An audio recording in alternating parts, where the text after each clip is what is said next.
katika Matendo ya Mitume 10 mstari wa 11. Pigwa mawe, lakini mbingu zikafunguka. Heya karabasike. Inawezekana unapita kwenye magumu, unapigwa mawe, unapita kwenye moto, unapita kwenye kazi, hakuna kusononeka. Bwana Yesu asifiwe. Hebu mtikise jirani yako, mwambie mbingu ziwe wazi juu ya kichwa chako. Mbingu ziwe wazi juu ya kichwa chako. Tusome Marko 1 mstari wa 10. Kwenye laana, unapita kwenye kukataliwa. Asifiwe. Leo mbingu juu ya kichwa chako ziwe wazi kwa jina la Yesu. Nasema ziwe wazi kwa jina la Yesu. Nasema ziwe wazi. Anasema ninashangaa tu. Ninashangaa nini? Nenda feri ukaangalie meli inaelea. Ndio hicho cha kushangaa. Bwana Yesu asifiwe. Faida, sitarudi kuelezea mbingu zilizofungwa, tulijifunza Jumapili. Sasa tuone faida. Kuna faida gani mbingu zikiwa wazi juu ya kichwa chako? Ukizijua faida, hautafanya mchezo mtu afunge mbingu yako. Ni mume, ni mke, ni jirani, ni mtoto wako, hautamruhusu afunge mbingu juu ya kichwa chako. Bwana Yesu asifiwe. Moja, ukiwa mbingu ziko wazi kwenye kichwa chako, mbingu zikamfunukia.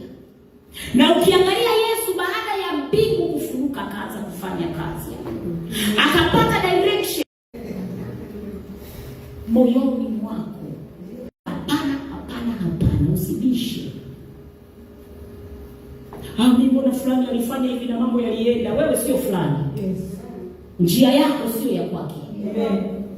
Bwana Yesu asifiwe. Kwa hiyo sikiliza moyoni mwako.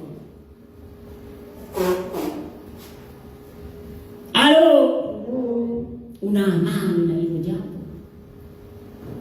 Anasema amani yake atoavyo si kama ulimwengu utoavyo. Utasikia amani ya tofauti. Kwa nimeiona. Haleluya. Amen. Bwana Yesu asifiwe. Amen. Mbingu zikiwa wazi, haki yako haitapotea. Amen. Yaani lazima kilicho chako kitakuja kwako tu. Amen. Lazima. Amen. By fire, by force. Amen. Unataka utaki, kitakuja tu. Mbingu ziko wazi, ni kama mfereji wa maji unavyofuata mkondo. Utaki, utaenda, maji yatakuja tu. Uko bondeni, maji yatakufunika tu. Bwana Yesu asifiwe. Ukienda Dar es Salaam, kuna eneo hapo panaitwa Jangwani. Hapo bondeni, lakini watu wanaenda wanajenga. Mvua zikinyesha za mafuriko, nyumba zinafunikwa, wanapanda juu ya bati. Vigodoro vyeusi vimebadilika rangi kwa sababu ya tope. Bwana Yesu asifiwe. Kwani wanataka ile maji yaje? Bwana Yesu asifiwe. Amen. Mpaka leo yaja hapa. Kwa hiyo mbingu zikiwa wazi juu ya kuna nchi zilipoumbwa, ile Bwana Mungu alipoziumba, wala mboga ya kondeni haijachipuka bado. Kwa maana Bwana Mungu hajainyeshea nchi mvua, wala hapana mtu wa kuilima ardhi. Wakati huo, kabla mvua hazijanyesha, mbingu hazijafunguka, kulikuwa hamna chochote katika ardhi. Bwana Yesu asifiwe. Amen. Anasema Mungu alipoziumba mbingu na nchi, hapakuwa na mche wa kondeni bado, wala mboga ya kondeni haijachipuka bado. Kwa maana Bwana Mungu hajasifiwe. Amen. Bwana Yesu asifiwe. Kwa hiyo usikubali chochote kufunga mbingu yako. Amen. Jumapili iliyopita tulijifunza mambo yanayoweza kufanya mbingu zako ziwe zimefungwa. Ni wewe tu.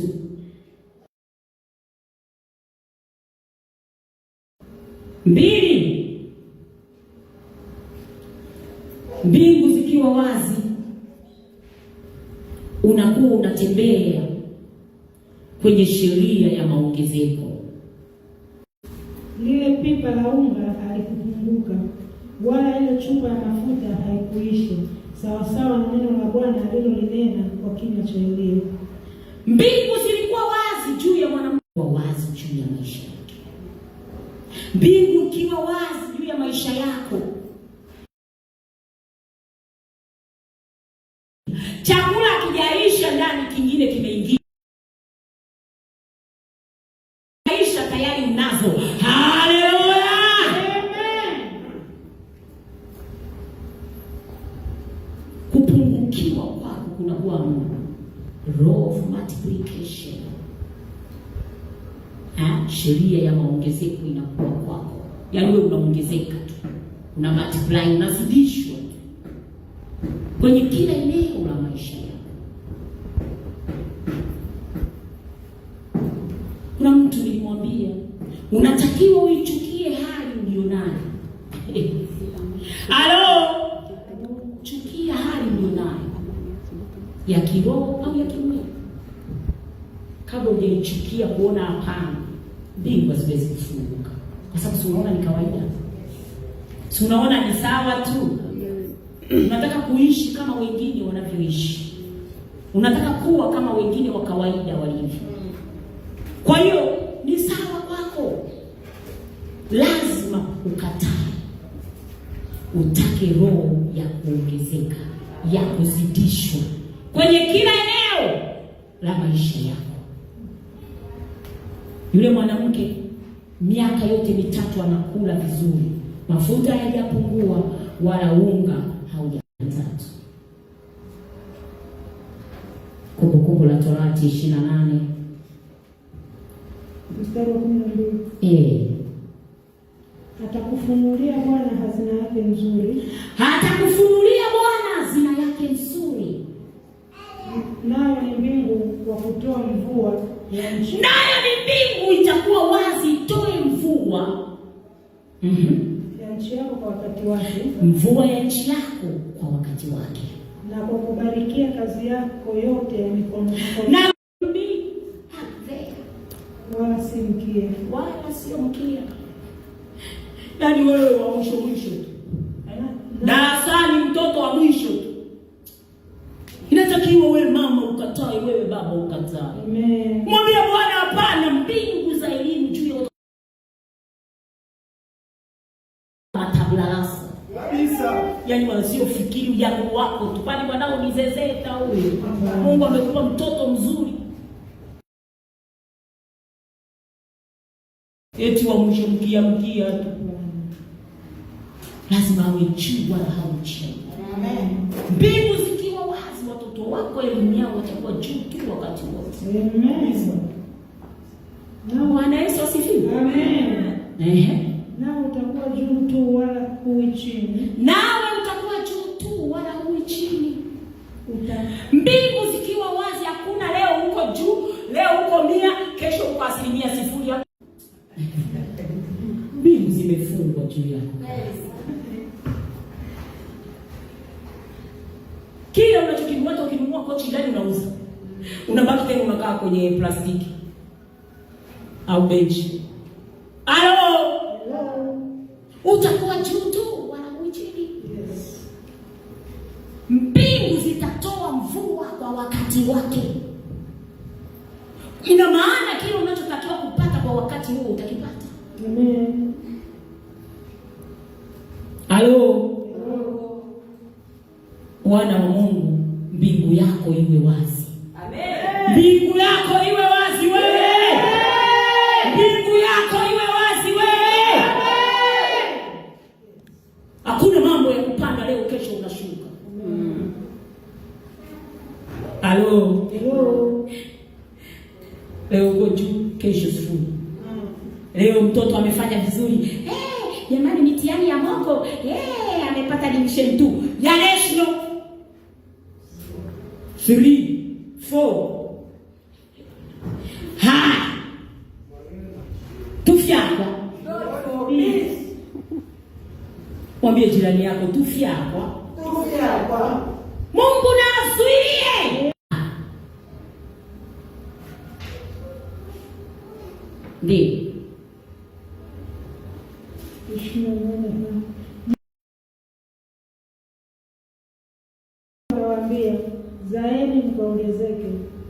Bwana Yesu asifiwe. Mungu akawabarikia, akawaambia zaeni mkaongezeke. Haleluya. Mbingu zikiwa wazi, hakuna tatizo. Mbingu iwe wazi juu yako. Baraka za Mungu za jambo lolote unalolihitaji ukaongezeke. Uzae matunda yaongezeke. Uzae fedha, uzae biashara, uzae chochote unachokihitaji kwenye maisha yako. Bwana Yesu asifiwe. Ukaongezeke.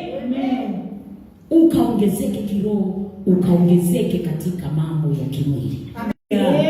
Kuna mazao mengine hayataki mvua nyingi wewe. Yanataka tu rasharasha. Kwa hiyo ile rasharasha tu ikimrukia, tayari na yeye mambo yake yanaanza kuwa safi. Alikuwa elewani na mume wake, anashangaa mambo yanaanza kuwa mazuri. Kwa sababu amesogelea mbingu yako ambayo iko wazi. Hebu angalia maisha yako. Yao yanakuwa magumu zaidi. Yuko mtu ukimsogelea unaanza kupita kwenye ukame. Ukiona mtu akikusogelea mambo yako yanakuwa mabaya, kaa mbali naye. Kaa mbali naye. Bwana Yesu asifiwe. Kwa sababu ni mlango wa kumfanya shetani afunge mbingu juu ya kichwa chako. Bwana Yesu asifiwe. Hebu tusome tena katika Isaya 55 mstari wa 5. Ndiye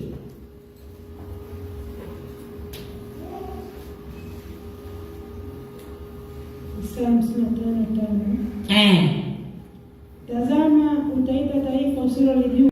Wafahamu. Amen. Watakusanya na kuleta baraka kwako na kukufanyia vitu vingine hata uelewi. Hapa ni kwa nini? Kwa sababu mbingu ziko wazi juu yako. Amen. Mungu anawakusanya tu watu wafanye jambo kwenye mstari ule wa 5. Tazama, utaita taifa usilolijua. Utaita taifa usilolijua. Na taifa lisilokujua wewe. Na taifa lisilokujua wewe litakukimbilia. Litakukimbilia kwa sababu ya Bwana Mungu wako. Kwa sababu ya Bwana mwenyewe unajiuliza, nini? Imekuaje? Unajua ni Mungu. Unarudisha sifa na utukufu kwamba mbingu zangu ziko wazi. Haleluya. Amen. Haleluya. Mbingu yako iwe wazi kwa jina la Yesu. Nasema mbingu yako iwe wazi. Nasema mbingu yako iwe wazi. Hebu tusome hapo 55 kuanzia mstari ule wa 8 na kuendelea. Maana mawazo yangu si ya kuizalisha na kujibu. Mbingu zikiwa wazi, baraka za Mungu zikija, sio za kuja leo kesho unakuja. No. Mungu na asilie. Amen. Anasema mvua kama inavyoshuka hairudi tena. Endelea kusoma. Bali kuinyesha ardhi na kuizalisha na kuichipuza. Kuinyesha ardhi na kuizalisha na kuichipusha. Ikampa mtu apandaye mbegu na mtu alaye chakula. Kwa hiyo mbingu zikiwa wazi, baraka zitakuja kwako. Mvua ya baraka itanyesha kwenye maisha duniani na huko mbinguni. Fungua mbingu zako juu ya kichwa chako. Amen. Uone yeye neno lake kazi yake ni kulitimiza. Amen. Ufanani na wengine wewe. Haleluya. Unajua sasa hivi maisha yalivyo. Unajua kila mtu anapitia. Vyuma vimebana, vitie grisi wewe ya damu ya Yesu wewe. Wengine vibane wewe kuna grisi tayari. Haleluya. Kwa hiyo wewe ufanani na wengine kwa sababu mbingu yako iko wazi. Amen. Wengine watalia, wewe utalia. Wengine watasononeka, wewe hakuna kusononeka. Amen. Utauliza, hivi una nini wewe? Kwani wenzetu vipi? Haleluya. Amen. Unamwambia mbingu. Ina maana Mungu anakusikia na anakujibu maombi yako. Amen. Bwana Yesu asifiwe. Amen. Bwana Yesu asifiwe. Amen. Lakini unatakiwa wakati ufike useme enough is enough. Going through. Be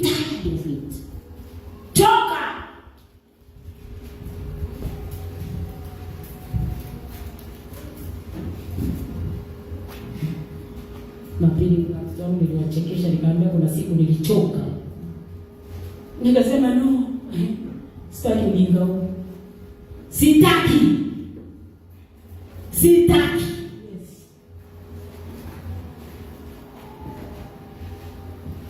Mbingu zikafunguka. Amen. Mpaka uchoke na hali unayo. Yes. Mpaka uchoke na maisha unayo. Amen. Mpaka uchoke na kile unachokipitia. Amen. Zitafunguka. Amen. Lakini ukiona ni kawaida, unajua sisi huku mkoa huu, yani mvua ndio zinakuwa hivyo. Yani huku kulima ni miongo tu. Mwambie mimi nitalima mahindi. Amen. Nitalima mpunga. Yes. Nitalima kila kitu. Yes. Bwana Yesu asifiwe. Amen. Kwa hiyo mpaka uchoke ufanye maamuzi. Mungu akulazimishe kufanya maamuzi. Amen. Bwana Yesu asifiwe. Amen. Mbingu zikiwa wazi.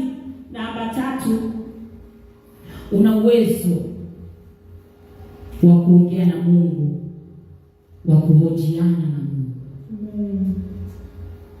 Nasema tuhojiane, eleza mambo yako yote upate kupewa haki yako.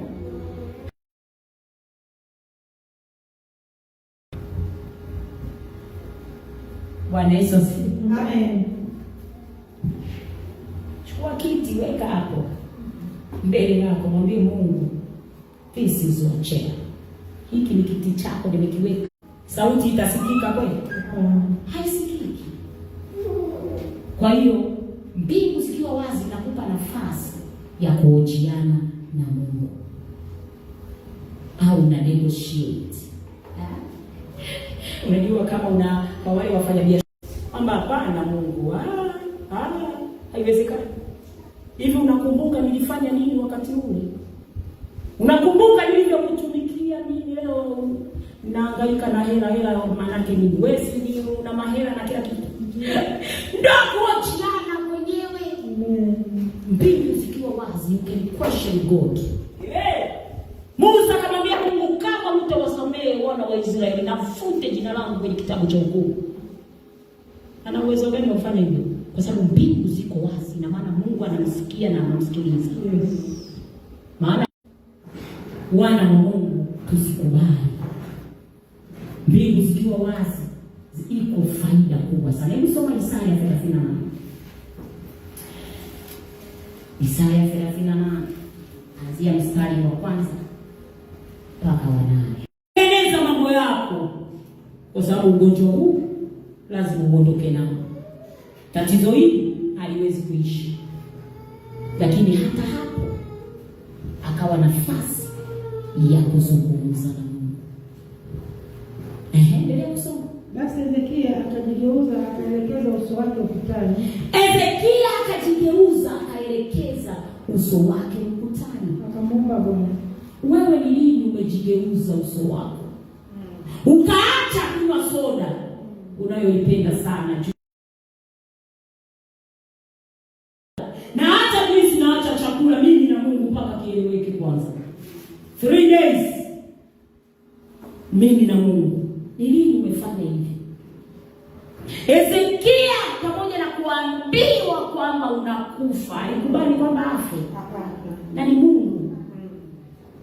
Wewe unasikia sauti za mapepo wanakutishia eti naona waliokufa, naona napita kwenye makaburi, naona wewe vipi wewe?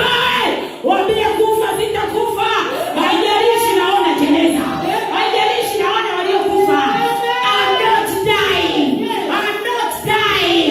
In Jesus name. Wewe unakubaliki. Unakubaliki. Yeye huyu hajaambiwa na mapepo yanamtishia. Mtumishi wa Mungu ametumwa na Mungu. Amesema Mungu amekwambia wewe unakufa kwa ugonjwa. Utengeneza tu mambo ya nyumba yako. Ili ufe vizuri. Ufe kwenye wokovu. Akakataa. Mbingu zikiwa wazi na uwezo wa kukataa chochote. Unaweza kubadilisha hatima yako. Unaweza kubadilisha lolote ambalo limepangwa. Hata kama amepanga Mungu mwenyewe. Nasema linabadilishwa wewe. Sema fanya. Itakuwa limepangwa na wachawi na waganga. Ezekia hakukubali pamoja na taarifa mbaya. Wewe zikija taarifa mbaya unatetemeka. Unaanza kupiga simu kwa mjomba, shangazi, nani, kujiana na Mungu.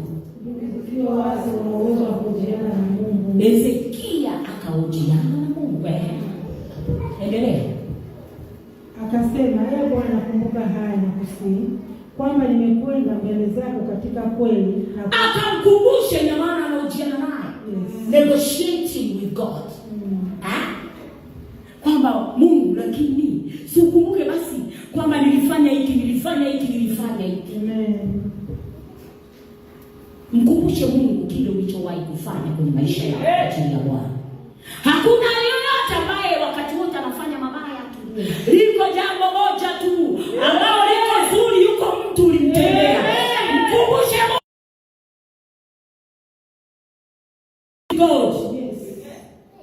Kama Musa alivyo negotiate na Mungu. Kwamba usipowasamehe watu wao basi futa na mimi jina langu. Sasa unalifutaje jina la Musa? Mungu analifutaje wakati Musa ndiye alimsaidia kuwatoa watoto wake Israeli Misri kwenye utumwa? Analifutaje? Wana wa Mungu, tusikubali mbingu ziwe zimefungwa juu ya vichwa vyetu. Kataa mbingu kufungwa. Mbingu zikiwa wazi ni rahisi sana kunegotiate na Mungu, kujibizana na Mungu. Ezekia akamkumbusha Mungu, kumbuka nilivyoenenda mbele zako na kutenda yaliyo mema machoni pako. Mkumbushe Mungu, liko jambo moja ambalo niliwahi kumtendea mtu mmoja.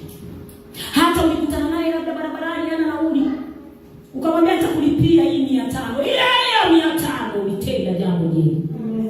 Je, angetembea na miguu kutoka huku mpaka mjini angefika lini? Kwa hiyo ile 500 yako uliyomtolea yule mtu, ukamsaidia, ukampa chakula, ukampa unga, ukafanya chochote hicho, mkumbushe Mungu. Bwana Yesu asifiwe. Amen. Mkumbushe Mungu. Lakini lazima uwe umechoka na hicho unachokipitia. Ezekia anaumwa, yuko hoi, amelala kitandani. Si alikuwa anaumwa anatembea, wewe unaumwa bado unatembea. Sasa wewe si zaidi. Unapitia kwenye magumu lakini bado uko vizuri, una afya nzuri. Unaweza ukawa huna hela lakini hauumwi mahali kokote. Wengine wana hela lakini wana matatizo mbalimbali. Bwana Yesu asifiwe. Amen. Bwana Yesu asifiwe. Amen. Ezekia hakuangalia yuko wapi. Amelala kitandani anaumwa. Alimkumbusha Mungu. Unalo jambo la kumkumbusha Mungu. Amen. Ili mbingu ziwe wazi kwenye maisha yako. Amen. Mweleze Mungu, nimetoka mbali. Wengine mnatoka Njiro, mnatoka sijui wapi. Moye Tidampo huko. Sijui Tengemu, sijui wapi. Mungu, kumbuka nilikuwa natoka na kwenda nyumbani kwako. No matter umbali uliokuwepo, gharama ya nauli, ninaacha karibu kote makanisa ambayo ningeweza kutembea tu. Nisingetumia nauli, lakini nakuja mpaka huko kwa kutumia nauli. Kumbusha. Mambo inakuwaje sasa biashara yangu ikose hela? Kwa hiyo niende kanisani na mguu. Bwana Yesu asifiwe. Haleluya. Mkumbushe Mungu, ujiana naye. Eleza mambo yako yote upate kupewa haki yako. Maliza mpaka mstari wa 8. Ezekia akalia sana. Akalia sana. Ikawa neno la Bwana likamjia Isaya kusema, enenda ukamwambia Ezekia, Mungu wa Daudi baba yako asema hivi, mimi nimeyasikia maombi yako. Unaona mbingu ikiwa wazi, Mungu anajibu instantly. Amen. Akamwambia Isaya, Ezekia nimeyasikia maombi yake. Nimeyaona machozi yake. Tazama nitaziongeza siku zako. Nitaziongeza siku zako. Kiasi cha miaka 15. Kiasi cha miaka 15. nami nitakuokoa wewe, nami nitakuokoa wewe na mji huu, na mji huu, na mkono wa mfalme wa Ashuru, na mkono wa mfalme wa Ashuru, nami nitaulinda mji huu, nami nitaulinda mji huu. Jambo hili liwe ishara kwako, jambo hili liwe ishara kwako, itokayo kwa Bwana, itokayo kwa Bwana, ya kuwa Bwana alitimiza jambo hili alilolisema, ya kwamba Bwana alitimiza jambo hili alilolisema. Tazama nitarudi. Kwa hiyo ikiwa mbingu ziko wazi, lazima Mungu ajibu.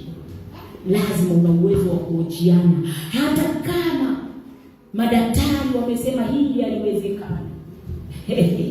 Unaojiana, hojiana na Mungu kuhusu hali yoyote unayo. Mkumbushe Mungu yale moja au mawili uliyowahi kufanya yaliyo mema. Hata kama uliwahi kutoa sadaka kanisani, haijalishi kiasi gani, mkumbushe kwamba nilitoa sadaka kanisani, nilikupa baba hela yangu eti nilikupa. Kwa hiyo unizidishe, uongeze. Si nimetoa, ni kazi yangu, sinatoa. Sasa ongeza. Mimi sitaki haya maisha, sitaki mambo ya kukosa pesa. Bwana Yesu asifiwe. Bwana Yesu asifiwe. Yaani mimi nikiona tu naona kadalili na sijaona hela, mbona ninaona hela inapungua tu, sijapata ya kuongeza. Namwambia Mungu, hebu angalia eti. Maana nilitoa kwa ajili ya kujenga kanisa lako. Na bado natoa. Sasa usiponipa hiyo kanisa inaishaje? Piti siku lazima nipate hela. Amen. Mkumbushi. Amen. Kwa sababu baada ya leo mbingu yako iko wazi. Amen. Mbingu yako juu ya kichwa chako iko wazi. Amen. Mweleze Mungu, ojiana naye. Mwambie Mungu, si umesema? Tukipanda unatuzidisha. 50, 60, 100 kwa 100. Haya 100 kwa 100 iko wapi? Halo. Utaona mambo yanabadilika. Bwana Yesu asifiwe. Amen. Bwana Yesu asifiwe. Amen. Malizia huyo wa nani? Tazama nitakirudisha nyuma kivuli madaraja 10 ambao kilishuka juu ya duara ya Ahazi kwa sababu ya jua. Basi jua likarudi madaraja 10 katika hiyo duara ambao limekwisha kushuka. Haleluya. Amen. Haleluya. Amen. Bwana Yesu asifiwe. Amen. Hayo ndiyo yaliyomtokea Hezekia. Hakuangalia kama ni. Ndio maana nawaambia, unaenda kwa nabii anakuambia wewe unaenda kufa. Mimi I don't accept that. Mimi sikubali. Haijalishi wewe ni nabii umeshuka na Mungu amekushusha wapi. Nakataa hapo. Namwambia sitakufa bali nitaishi. Bwana Yesu asifiwe. Hezekia hakukubali maneno ya Isaya nabii. Wewe unakufa wewe. Tengeneza tu, angeenda, baba nisamee. Jamani, hii mali namwachia mtu. Mimi si mali zangu baba. Hezekia akasema mimi ni mfalme, hizi mali zangu bado naendelea kula. Sigawi. Wewe ukiambiwa umeshaanza kugawa, umeandika majina. Wewe utapata hiki, wewe utachukua hii. Mimi naenda sifi kwa jina la Yesu. Mwambie jirani yako sifi kwa jina la Yesu. Haijalishi nani amesema. Kama Mungu alisema na ikabadilishwa. Sembuse majini, sembuse mapepo, sembuse wachawi, sembuse mafrimason. Hawana kitu kwa Yesu wewe. Hawana kitu wao.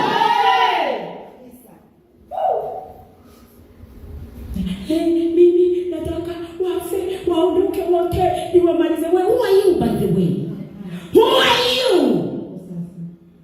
Kama inawezekana kubadilisha kile Mungu alichokisema, what about you, Satan? You are useless. Lazima ujue kama kubadilisha maneno ya kinywa cha Mungu. Sembuse maneno ya wachawi na waganga yanabadilika kwa jina la Yesu. Amen. Ili mradi mbingu yako iwe wazi. Amen. Tikise jirani yako, mwambie mbingu juu ya kichwa chako iwe wazi. Mbingu juu ya kichwa chako iwe wazi. Ukiwa mbingu iko wazi, unapata baraka nyingi sana sana. Tusome Zaburi 78 mstari wa 24 na 25. Zaburi. Ndio, Zaburi 78 24 25.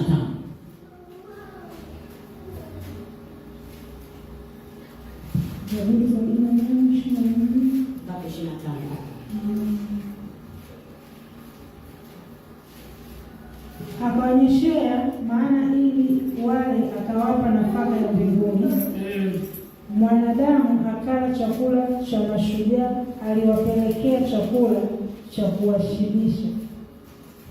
Bwana Yesu asifiwe. Amen. Akawanyeshea mana ili wale wana wa Israeli wakawa wapiki wala wavuni, ila mana zinanyesha harapashike. Na Mungu, mbingu zikiwa wazi, mana zinyeshe kwenye maisha yako. Mana ya pesa inyeshe kwenye maisha yako. Mana ya afya inyeshe kwenye maisha yako. Mana ya fedha inyeshe kwenye maisha yako. Mana ya baraka inyeshe kwenye maisha yako. Haleluya! Hawakulima, hawakupika, mana inashuka tu, wanaenda kuokota. Mbingu ilikuwa wazi. Unapata divine blessings. Yaani unapata baraka ambazo kwenye maisha yako haujawahi.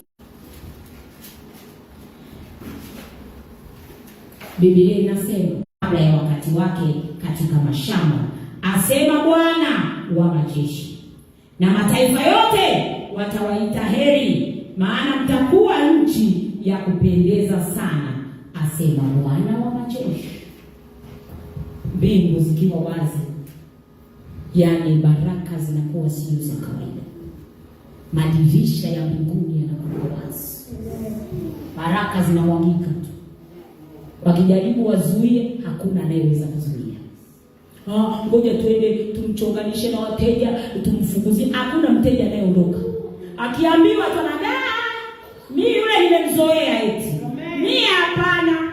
Haleluya. Hilo duka mimi nanunuanga pale vitu. Kwanza vitu vyake hana bei kubwa. Kumbe sio kwamba una bei kubwa. Inawezekana yako imezidi hata kwa shilingi 50 kuliko ya wenzako. Lakini ni kwa sababu mbingu juu ya kichwa chako ziko wazi. Amen. Kwa hiyo unapata divine blessings. Bwana Yesu asifiwe. Bwana Yesu asifiwe. Amen. Mbingu zikiwa wazi, namba 5 nafikiri.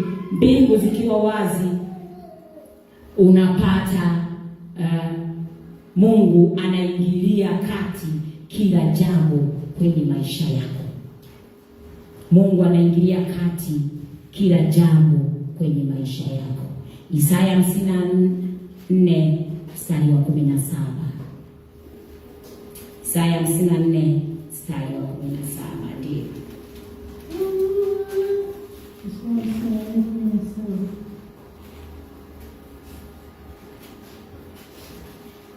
Kila silaha itakayofanyika juu yako haitafanikiwa, na kila ulimi utakaoinuka juu yako katika hukumu utakuwa mkosa. Huu ndio urithi wa watumishi wa Bwana, na haki yao itakayotoka kwa mimi, asema Bwana. Haleluya. Amen. Yaani Mungu ataingilia kati kila vita. Amen. Kila silaha itakayotumwa kwako, ni gobole, ni nuclear, maana yake ni uchawi, ni uganga, ni ufrimasoni, sijui nini, haitafanikiwa. Amen. Kwa sababu mbingu juu ya kichwa chako iko wazi. Watanyanyua mikono na kurudi kwako kuambia, Bwana wewe, yani wewe sikuwezi kabisa. Wewe umeshindikana. Nimekuloga sana, lakini nimeacha sasa, siwezi. Nimewaachia wengine. Mimi nimeshindwa. Haleluya. Kwa sababu Mungu ataingilia baya linalokuja kwenye maisha. Amen. Meshaki, Shadraka na Abednego wakatupwa kwenye tanuru la moto. Mle katikati akashangaa mfalme kwamba mbona naona mtu mwingine wanne na nimetupa watatu? Tena naona nguo zao ziko vizuri hata hazijateketea wala miili yao. Bwana Yesu asifiwe. Kwa hiyo kila jambo kwenye maisha yako Mungu ataingilia kati. Amen. Nasema Mungu ataingilia kati. Amen. Mungu anaingilia kati. Amen. Chochote unachokipitia kuanzia leo Mungu aingilie kati. Amen. Nasema Mungu aingilie kati. Amen. Nasema Mungu aingilie kati. Inayoinuka juu yako haitafanikiwa. Nasema haitafanikiwa. Haleluya. Luka 3, tumalizia hapo kwenye Luka 3:21. Luka 3:21.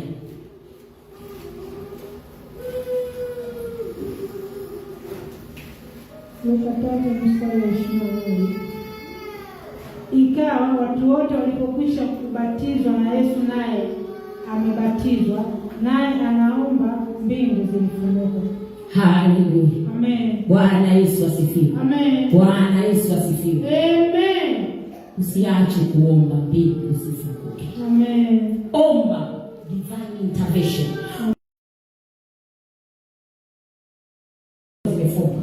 Bwana Yesu asifiwe. Kwamba Bwana aingilie kati kwenye hilo jambo linalokusumbua, kwenye hilo tatizo ulionalo, kwenye shida iliyoko, kwenye mtu anayekupa shida. Haleluya. Bwana Yesu asifiwe. Amen. Mungu akupe mbingu zilizo wazi katika jina la Yesu. Amen. Simama pale ulipo.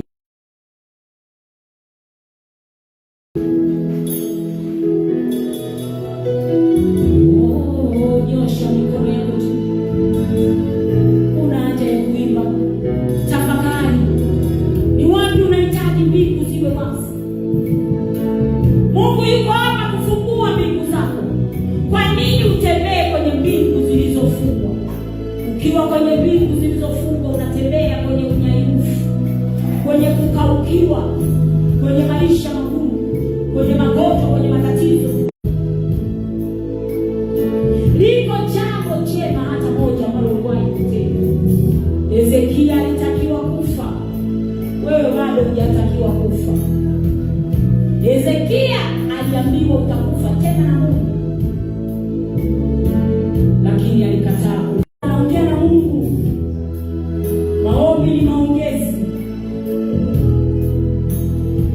Kama unavyoenda kukopa hela kwa jirani yako, ukimwambia unajua jirani nitarudisha hii hela, kuna hela zangu nategemea, kumbuka jirani, hata mimi siku zile nilikuwa na shida nikakusaidia, ili mradi akupe hiyo hela.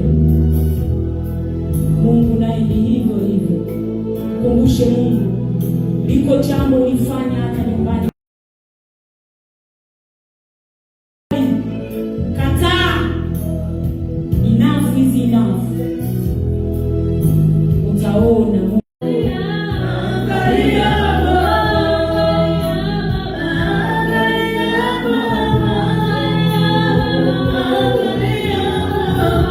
Ojiana na Mungu. Mweleze Bwana. Kwa ajili ya mtu yoyote. Inawezekana ulitoa nguo yako kwa mtu.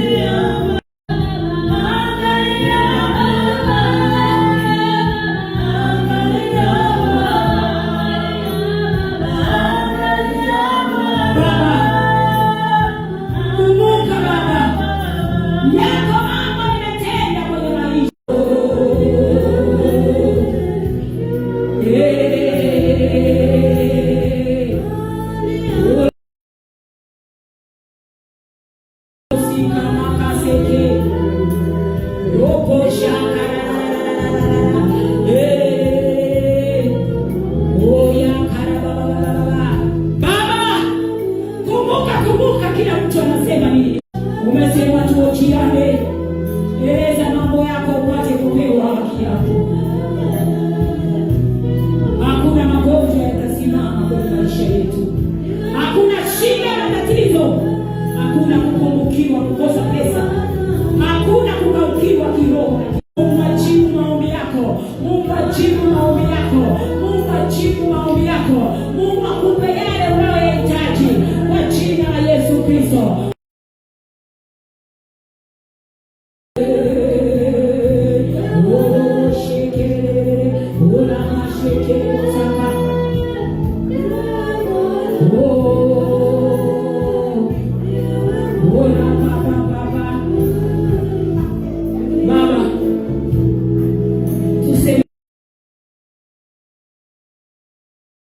Hezekia, mbingu zilifunguka, ukamwongezea miaka, pamoja na kwamba destiny yake ilikuwa imefikia mwisho. Sembuse Bwana endelee. Sio wazi juu ya afya ya kila mmoja, mbingu sio wazi kwenye uchumi wa kila mmoja, mbingu sio wazi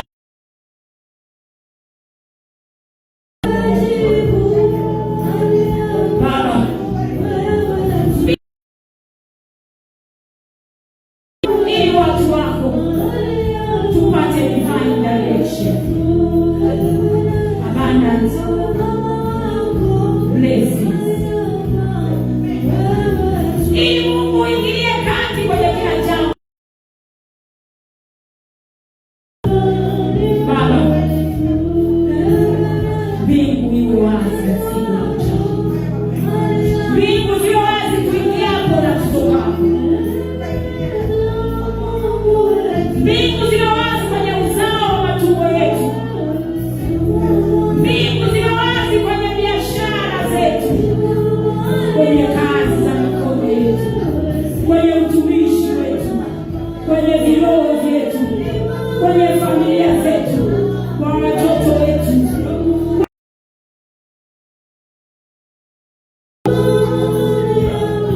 Baba, mbingu zikiwa wazi utajibu maombi yetu. Kila mmoja apokee majibu ya maombi yake, mambo aliyoyaomba muda mrefu. Mbingu ziko wazi, apokee majibu, apokee majibu, apokee majibu kwa jina la Yesu Kristo wa Nazareti. Baba, natamka mbingu ziko wazi, mbingu ziko wazi